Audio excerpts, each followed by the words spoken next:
Hi guys, welcome back to my channel. I hope you guys are having a wonderful day. In today's video, we are going to be taking a tour of my peaceful meadow. So I am very excited to dive into this video with you guys today and give you a tour of everything that I have decorated here. And we're going to start off very strong with the Tinkerbell House skin that I've put front and center when you go from the plaza to the peaceful meadow. I absolutely love this house style. I think it is a must-have when it comes to one of the Fairycore houses that we have available to us. And it's just so beautiful. You can actually go under it, which is so nice.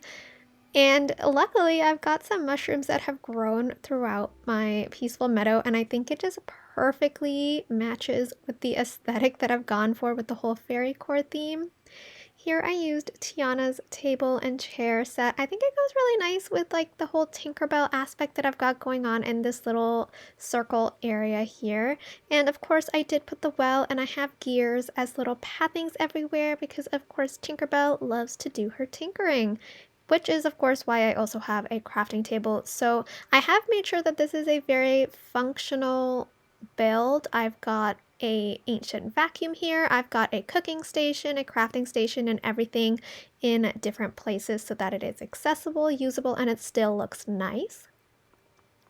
But essentially I've also used the ancient landing path, which I have to say is my favorite path in the game. I love this path so much. I've also used a lot of the flowers that you can place on the floor to create little hidden pathing going in different directions. So essentially this is the central focus of my build. I've used a lot of things from the Eternity Isle expansion pass, like the foliage and the trees that we've gotten, as well as a few things from Storybook Vale, like the bushes.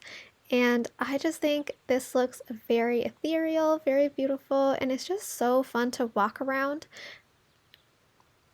This next section we're going to go here is my little fall fairy area. So I think this house skin here is absolutely perfect. I've got a lot of trees from Mythopia over here. I think it looks really nice. And I created a little pottery section here so people can host pottery classes. There's pottery wheels and of course a little stall to sell all the pottery that's been made. And in the back, all of the mining nodes are accessible, and I've also put the mud pit over here kind of to showcase the fact that you can get the mud here and then go to the pottery wheels here and then make whatever you want. So I really like that little detail that I added. Over here we have our little market stall. So we've got Mulan's stall, Kristoff's stall, Goofy's stall, and Tiana's stall. We also of course have Beast's garden greenhouse here, which I think goes perfectly with our little flower house because again this has a greenhouse as well.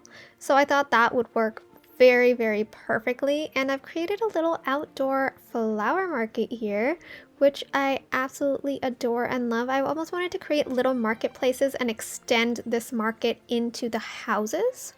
So I was very happy with that. And over here, I decided to go with more of a Snow White theme and decided to do a house for the 7 dwarves. This little water source here, you can actually see this in one of the shots in Snow White and the 7 Dwarfs, so I thought that was a really nice nod to that. And I have a little gem stall right here that the dwarves are using to sell anything that they've mined in their mines, essentially. And I really love this area. Again, this is the path where we came from first. I've also tried to make every single aspect very picturesque, so if I wanted to take a picture here, I could and it would look really nice. At least in my opinion, it would look really nice. Like the background, even the well is very like aesthetically placed, I think. So I'm very happy with how I've decorated the area to make sure that you can capture a nice image from any angle. Going in over here, I have a little hidden garden where I've got some little seating areas, the Alice in Wonderland topiary, and of course access to the lake. So I thought this was just like a little hidden gem within the Tinkerbell world. And of course I did want to extend this area a little bit with the whole Alice in Wonderland theme, and I just love this. I created the whole tea party set that I think looks really cool. I wish we had a bigger table or a way to have tables on the diagonal when they're touching. So unfortunately this is separated a little bit, but we get the idea. I tried to use this big pink chair so that you can hide the fact that the tables are separate, like this. So I was really happy with that. And of course I used the mushroom house skin. I think it looks absolutely perfect here. Excuse this big rock spot. Let's pretend it's not there. And I did use the teacups that you get with Storybook Vale in Ever After, and of course the mushroom trees. I just love this area so much. It's very whimsical. It's very condensed and full. I've also used rugs as pathing, which I never actually considered before, so this was the first time I ended up using rugs as pathing, and I was very, very pleased with how it turned out. Moving forward, we have a little sitting area here under the wild tangle tree and a little date night spot, which I thought was really, really cute in this gazebo with the flowers hanging off of it. We've got some blossom trees, and we have a little hidden cooking station here to cook meals, which I really like. It blends in with the grass, so I think it fits perfectly over there. I did extend the larger flowers from Ever After into all of these flowery homes and areas just to tie everything together. I've also got my ancient vacuum here just because it's easy to pick things up. This can be placed anywhere, essentially. I just decided to do it here because of the convenience aspect. And here we have the Bloss home, which again is another gorgeous, gorgeous house style that I absolutely love. I wanted to make sure that the area around this Bloss home is also very flowery, lush, full, and vibrant. So I had a lot of pink trees, bushes. I got a hammock over here, and I wanted to make it very Tinkerbell and Fairycore, so I tried to use the bigger plants and flowers from Ever After just to give it the vibe of us being a fairy and what it would be like for us. So I was really happy with how that looks, and of course we have a little fountain because a build is never complete without a fountain. The last area we're actually going to look at is this Snuggly Duckling Tavern where Ursula is currently just chatting with Belle. And I think this is one of my favorite parts of this build. It's very simple. There's not a lot of detail going for it. It's just very filled with grass, and somehow that just seems to make the build a lot better in my opinion. I've got some seatings with different chairs placed here and there, so it kind of seems not formatted properly, and they're using any items and materials they have at their disposal to create seating, which I really liked. And of course, outside of the Snuggly Duckling, you need to have a poster of Flynn. I think that is a given, so I'm very happy with that. I did use the Jack Skellington clock over here, and of course a cute little fountain just to keep that sound of the water running everywhere, which is really cute. And of course a little water basket or water basket right here just to show that you're using the fountain as a well also. But yeah, this is my build. I was very happy with how it turned out. It's very functional. It's also very full. Keep in mind that I do play on the Nintendo Switch, so this is a Switch-friendly build.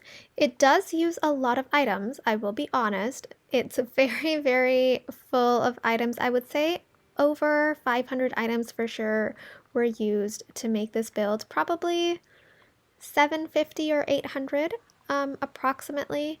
And yeah, I was just very happy with this, and I just realized this. I did end up putting one of the water feature items from Storybook Vale over here, this tree from the bind, which I think just ties in really well with the fall fairy area that I created here. But other than that, this is essentially my build for the Peaceful Meadow. I am very proud of how this build turned out.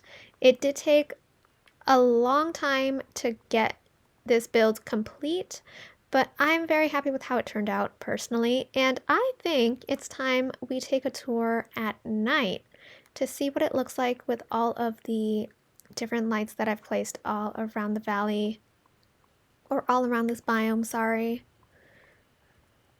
I used a lot of these vine lamps right here, and you can see the Snuggly Duckling isn't very lit up, but that was by design because I didn't want to light it up during the night. You can see Alice in Wonderland is very festive at night. It looks really nice, especially with the mushroom house all lit up inside and these mushrooms that are lighting up.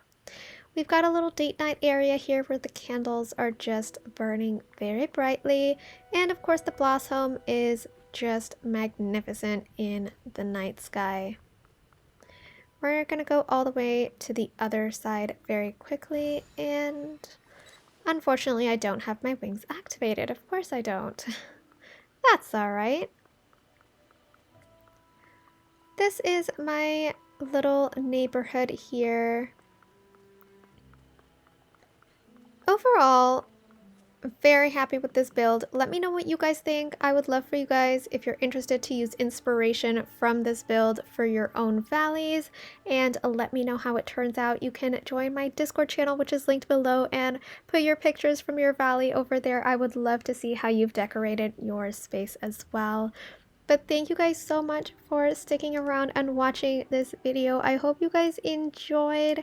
Don't forget to like and subscribe, and I will see you guys very, very soon. Bye, guys!